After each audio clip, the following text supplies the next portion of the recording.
When a woman aligns with her menstrual cycle, she steps into a level of power and clarity she didn't even know she had. Hi, I'm Jenny. I'm a women's wellness coach and I help women align with their feminine body, heal their menstrual cycle, and reclaim their power. Cycle syncing is the practice a woman takes when she is aligning with her menstrual cycle. She is working with her body and no longer fighting against it. So this includes adapting your nutrition, training, socializing, work, schedule, all around where you are in your menstrual cycle. Now, when you first start unraveling your menstrual cycle, you'll discover that there are 4 main phases. There's menstruation, follicular, ovulation, and luteal.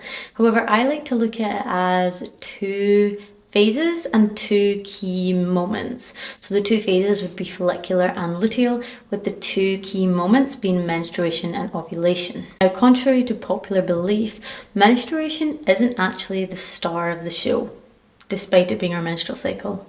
Ovulation is actually the key event of our cycle. If it wasn't for ovulation, menstruation wouldn't occur. Now, there are a few rare cases where that is not true. You get anovulatory cycles. So this is when you bleed without ovulation. Now, this is caused by 1, either some sort of health complication, or 2, when women are young, when a girl first gets her period, the first few cycles tend to be anovulatory until her body's matured enough that she then ovulates. Now, you may have heard of cycle syncing. It seems to be quite a trendy thing nowadays, where there are set rules to follow, and most people are using period apps to keep track of where they're at in their cycle. However, I believe there is a piece missing within this puzzle. I think period apps are a great starting point. Within today's society, women are so disconnected from their periods, they have no idea of the phases, let alone understanding what season their body is actually in. So a period app is a great place to start. It's a great place to begin learning about your different symptoms and how your body flows from one season to the other. However, I think a lot of women get stuck here, where they then rely on this app to tell them where they are. They rely on this app to tell them when they're going to ovulate. And the thing is, it will base your cycle, every time you track it, it'll base your cycle off of what your cycle regularly is, and then it'll go bang in the middle for ovulation. But that's not necessarily the case. For myself, I have pretty much a bang on 28-day cycle, but I usually ovulate around day 12, not day 14. And on the apps, it would always say day 14 for me. So there is that level. So there is that to consider when it comes to using an app. It is great to begin with. It is also a great rough guideline for you to follow along.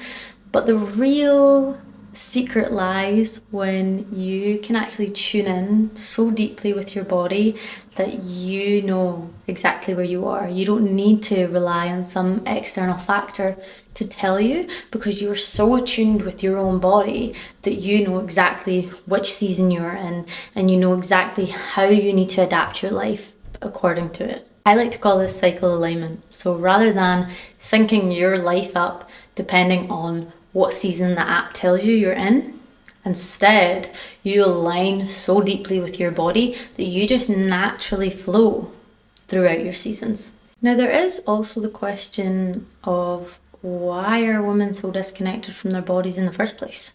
Within today's society, there is so many factors contributing to this. So, for example, you have birth control pill. We have been told that if you have any sort of cycle issues, intense period cramps, irregular bleeds, even if you have acne, the first thing that seems to get pushed at you is hormonal birth control. We are told that this is going to solve all of our problems, but instead it just flatlines our hormones. So instead of naturally healing our bodies, which is more than doable for everyone, we have been taught to numb and suppress the symptoms, which then tend to cause other side effects, so that we have quote unquote solved our problems. However, we've actually just created a cascade of whole other problems. So we've kind of put a band-aid over the issue and created a whole load of new problems within our body. We've been sold the lie that hookup culture is way more fulfilling than seeking one partner, that You should just give your sexual energy away to anyone. And the thing is, when it comes to sex, you are literally receiving somebody's energy. So if you just sleep with anyone, you don't know what kind of energy you're actually taking in. So the whole idea that hookup culture and OnlyFans is empowering for a woman is another major reason as to why we're so disconnected from the true power that lies within our bodies. It's kind of created this idea that women's worth is based off of their sexual desire. And then we've been told that having a career is much more important and fulfilling than having a family and motherhood. Now, I'm not saying you can't chase your physical goals. You can't go after a career if that's what you want. However, it's understanding that it's actually what you want, and it's not just climbing the business ladder of some job you actually don't like just because you've been sold that lie. Now, that is just a few reasons as to why women are so disconnected from their body, but we've essentially flatlined women's hormones, and then we've told them to sell their sexual desire in place of their worth, and then told that motherhood is really not all that worth it, which are vital for being connected to your feminine body. You need to have that hormonal dance that goes on within your body every cycle to feel connected. Motherhood is another beautiful process of being a woman. It is only something a woman can do, and it's another form of feminine embodiment. And then not knowing your actual worth, seeking external validation rather than knowing that within. It is no wonder that women are so disconnected from their bodies and their menstrual cycles. Now, when it comes to aligning with your cycle, the first thing you really need to look at is if you are on hormonal birth control, you need to come off of it. Now, I am not a doctor, so if you have genuine concerns about this, then you can go speak to your doctor. However, there is a push to take hormonal birth control within the medical system. But if you want to naturally heal your body and align with your cycle, you must come off hormonal birth control.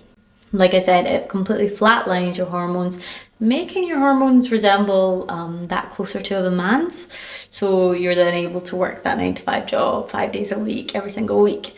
Whereas when you come off that hormonal birth control, okay, the first few months might be tough because hormonal birth control can deplete your body of so many vital nutrients that your body is going to be completely depleted. So it's really important to make sure you're eating a nutrient-dense diet in the build-up to then coming off of it and continue that nutrient-dense diet. But once you've come off the pill and you've allowed your body to regulate and that those hormones are starting to do that lovely little dance that they're supposed to do, then you can start assessing your body. You can start reflecting on the energy you're feeling, the symptoms you're experiencing, tracking when you're having your period, because now, okay, you maybe did bleed when you were on the pill, but it wasn't true menstruation.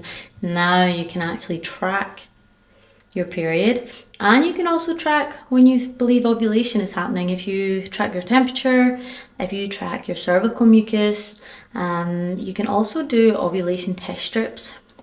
These can all tell you when you're ovulating, so you can even go to tracking that part of your cycle as well. But once you're off hormonal birth control, you then get to assess all of the beautiful shifts and changes that are going on within your body every month.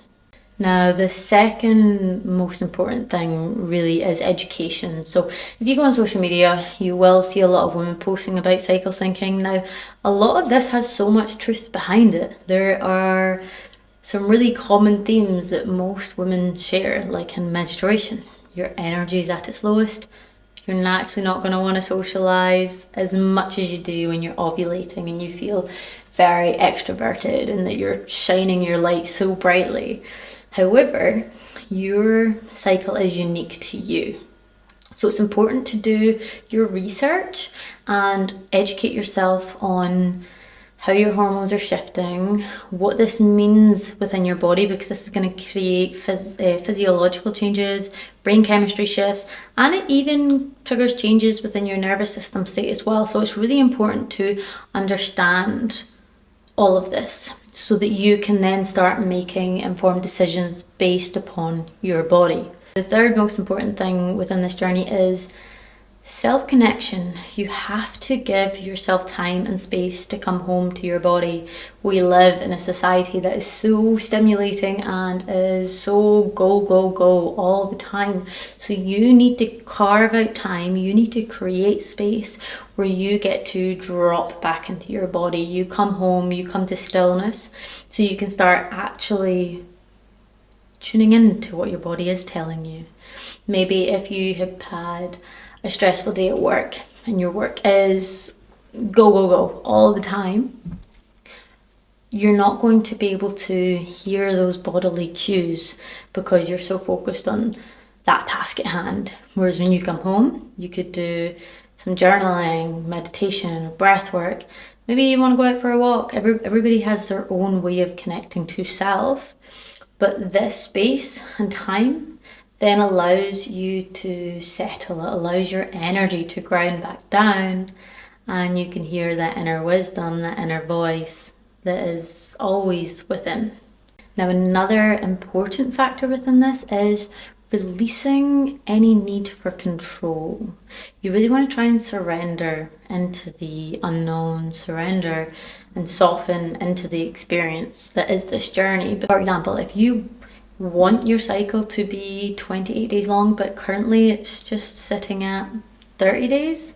So in your head, when it's coming up to that 28th day mark, you might get into your head and that need for control takes over, creating stress within your body, creating resistance, creating blockages that even when day 30 comes, because of this block, this resistance, this stress, your period can't flow. The feminine is soft, it is all flowy, and when we come at it from a very analytical and controlling aspect or controlling manner, we are essentially blocking that natural rhythm and natural flow. So you do actually have to ask yourself, am I allowing myself to soften into this experience, or am I trying to control everything about my cycle? As we align with our cycle, we realize that it's about us flowing through it. There is no control, and that is something that takes time to accept but needs to be accepted. Another thing we can look at is using your period as a report card. So say you are someone who gets menstrual cramps. So you can assess this in your day one of your period, throughout your period, you assess how those menstrual cramps felt. You can even maybe do a rating of how intense the cramps felt to you, how many days did they last, and then you can tune into yourself, you can connect to your body and your inner wisdom, and you can ask, what changes do I need to make going into this new cycle? And then you can start implementing these changes as you go throughout your cycle. And when your next period comes, ask yourself, are those cramps still there? Are they the same intensity? Did they last the same amount of time as the last lot of cramps did? And from there you can then start assessing the changes you've made. Now it is important because your period isn't just a report card for the previous cycle, but it can also indicate the health of your cycle for the past 3 cycles. So you do need to stick to it long term to actually make changes. But you will notice, if you make a positive change, you will notice a positive effect between one bleed to the other. So using your period as a report card is an amazing way for you to heal your body, because every month you get this beautiful opportunity to truly go inwards and be so introspective and reflective and understand what your body's telling you. If you're having menstrual cramps, that's your body's way of screaming at you. Something needs to change. So you need to tune in and understand what that change is. You get to make the change, you get to see the reward. And finally, I think practicing grace, acceptance and patience is such a key part of this journey as well. Kind of like the needing to release control and invite in flow. It's giving yourself space to make mistakes, to learn as you go, and you might make an improvement one cycle and you make another change and then it actually makes it worse. And if you do, that is okay. Like, hold that space for yourself, be patient, be kind to yourself, because if you come in from an angle of self-hate, it's almost creating that control again, because you're basically telling yourself you're not good enough to actually live a life free of period pain. So it is so important to hold space for yourself where you can actually show yourself self-love and compassion and kindness, and be patient along this journey. Because if you are someone who has intense period cramps, is fainting, getting dizzy, has nausea, and it's like the peak symptoms or the most intense symptoms, it's not going to be an overnight fix. So I do encourage practicing patience and self-compassion and kindness and grace, because it is such an essential part of this journey, and it's such an essential part of the feminine energy as well. Cycle alignment may seem impossible within today's society because of the way that it's built, but it is so possible, and you are so worthy and deserve to experience a life free from any sort of period pain or negative cycle symptoms, and deserve to truly feel aligned and connected with your own body. That inner wisdom has always lay within your body, and it's just a case of connecting in and listening, actively listening for what she is telling you. If you've liked today's video, then please make sure to like, comment and subscribe for future content. And thank you.